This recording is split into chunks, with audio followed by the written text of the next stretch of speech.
So you're gonna ask me some questions, or you? Okay, so all right. Well, y'all caught me at the right time. I was kind of half asleep this morning until that talk.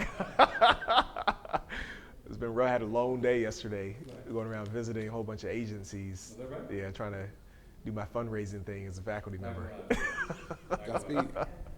So, How can I do here? Um,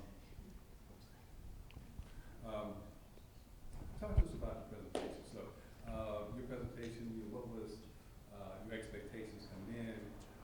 What was kind of the takeaway you wanted them to have once you kind of completed it? basically, I wanted them to get a sense of the exciting work I'm doing. A lot of people hear the word nanotechnology. They don't really know what that means, but I want them to know that that's vital, critical to our future. But at the same time, I want them to know that here I am, looking young, looking how I look, standing in front of you, doing this exciting work. But then here's my backstory, because I didn't start out like this. I didn't start out thinking I was going to be some fancy nano researcher and professor at Georgia Tech. I started out with a football dream in Pensacola, Florida, and everybody there wanted to be a football player, every boy, because you had Emmitt Smith, Derrick Brooks, all these Hall of Fame people. But in that pathway, the things that were to my advantage is that I have a father who kept math and science in front of me. At good parents, mom, kept motivation in front of me. And when I went to college, I didn't have an interest in doing any research. And the only reason that I ever did research is because I tore my ACL and got injured and couldn't do football. And so it was that kind of balance, that back and forth between how injuries forced me out of football and introduced me to research. But at the end of all that, I ended up coming back to football with some success. I was a walk-on, and I got a scholarship after tearing my ACL twice. Was the reason that I went to grad school. Never would have gone to grad school without it. And after being in grad school from that, then everything is history. I fell in love with research, fell in love with the nanotechnology, went from Vanderbilt to Purdue, ended up at Georgia Tech. So it's amazing what life will, do to you and for you. And I think the most important thing that I wanted them to get from me as a person is that I've always been a passionate person with dreams.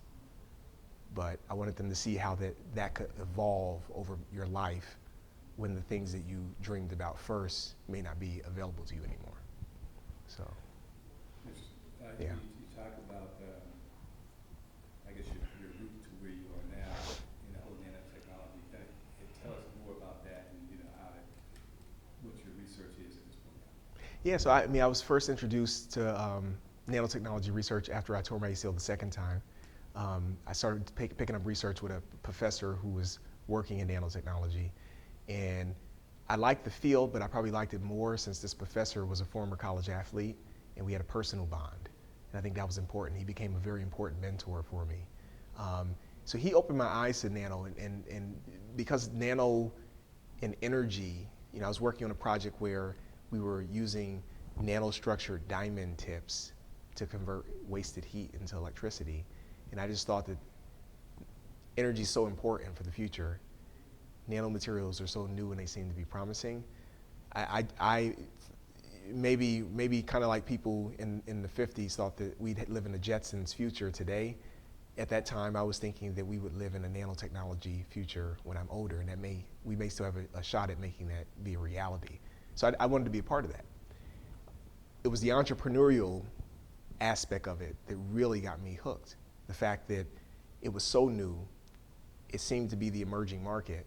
So those that would have the advantage would be the ones that know the most about it, because people didn't know it. So it was going to be hard. It's not like selling insurance, right? Anybody who's motivated can do that. But to sell nanotechnology, you first had to dream of the product, and you can only do that if you had the science. And so it was interesting. That was kind of an interesting way that created factors that made doing that appealing to me. You talked about Georgia Tech and talked about African Americans who were involved with the, I guess, Yeah. Give us more information on that. Yeah, so Georgia Tech is a unique place. I mean, we have a lot of African American students. I think we graduate the second most African American PhDs or engineering students, something like that. So a lot of it has to do with the faculty. We have a lot on the faculty. I just was recently tenured, like we were speaking about, and I'm the 5th tenured faculty member in the mechanical engineering department. Now we have 100 faculty, just about, so it's a big department, but across the entire College of Engineering, we have 35 to 40 African American engineering faculty, which is unprecedented. There are a lot of universities across the country that may only have one or none. That's changing. People are addressing that, but people should know that that exists today at Georgia Tech. And it's a pretty special environment because of that. And we do some pretty powerful things. I mean, there's been programs that the faculty have set up. Our dean, who is African American, Gary May, set up a program called FACES when he was a new professor many years ago. And that program was designed to support African American PhD students through their graduate program and on to the professoriate. And I can't tell you how many people who graduated from that program are now professors. It's a tremendously large number. So you have efforts like that have happened at Tech. You have people like in my cohort, we just 3 years ago founded a new organization to be a network for African American PhD researchers in academia, industry, and government labs. And within a year, we grew the network to about 150 people. And we co-locate an annual symposium, 2 days, with the NSBE National Convention, National Society of Black Engineers. We just finished successfully our second one. So there's a lot of good things happening. I mean, and we chaired the first one. The second one was chaired by a professor who's at Stanford. She's in electrical engineering. The third one's already scheduled to be chaired by a professor at MIT. He's in mechanical engineering. So we're there. I know that particularly MIT and John Hopkins, they have programs associated with or research projects with some HBCUs. Uh-huh. Does Georgia Tech have a relationship with HBCUs in terms of what their research projects are? So there's kind of two answers to that. One, if you look at just across our entire faculty, many individual faculty members have strong relationships with HBCUs where they do research, they collaborate. We have within our, they call it GTRI, it's the Georgia Tech Research Institute. There's a formalized program for HBCU engagement. And it's a program set up to have members from the HBCU research community have profiles that are active. So we as faculty at Georgia Tech can search for people with common interests. It's a program that has funding. I collaborate with a researcher at Howard University, and I got a few $100s from the program to fly him down to Georgia Tech to visit and discuss a collaboration and work on a paper. So the resources are there. You don't always find them immediately. We're working on that to figure out how to make these things more visible, but yeah, Georgia Tech has a strong history, and I think a lot of it has to do with the fact that the Morehouse, Spelman, Clark Atlanta, all those schools there clustered near Georgia Tech, and we had a strong 3-2 program where a lot of students from Morehouse and Spelman would come to Georgia Tech after spending their initial years at those institutions. So these things need support. They always have, they always will, because those transitions are not always easy, but there's a culture where people are actively doing that. Yeah. In terms of when I first get involved with STEM, man, I mean, when I think of science, it's something that I always like, well, that's too difficult for me, man. Let me go and do something that sounds easy. Yeah. But the answer to that is you still have to give due diligence to both whatever you do. So how do we remove that stigma for that stigma? Yeah, if anybody listens to rappers, they give clues to how hard they work. Drake, Jay-Z, whoever you like to listen to, these folks would lock themselves in a room for a week just writing to get their work done. That's hard work, right? So people, I don't think people get the reality sometimes that no matter what you do, if you want to be successful, you're going to work hard. So you might as well pick something to work hard in that at the end, when you finish doing that, it's going to have the largest benefit. And also have a higher probability of you being able to access that benefit, right? So you go try to be a rapper, you try to be a sports athlete. I played football in college, tore 2 ACLs, 3 actually. third one ended my career. So the odds of you making it through aren't so good. But if you go into engineering science, you're going to work equally hard. But at the end of the day, there's a lot more engineers and scientists out there making really good money than there are rappers, and even lawyers too. I mean, people. I mean, a lot of us, when we get really educated, we want to go and be lawyers and doctors right away too, and they make good money. But people will be surprised at how much scientists and engineers make. I always surprise people. I don't drive a Bentley, but if I so choose, no, I'm not.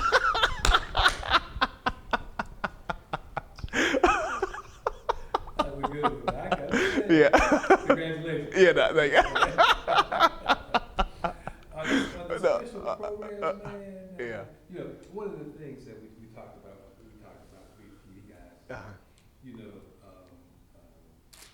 we covered something called DC STEM here, right? There's high school students, and so the whole process of learning, they were trying to shift a little bit in terms of, not necessarily a right or wrong answer, but the wrong answer is on the way to a right answer. So they're trying to change it because students don't want to raise their hand. They don't want to be seen as I'm wrong.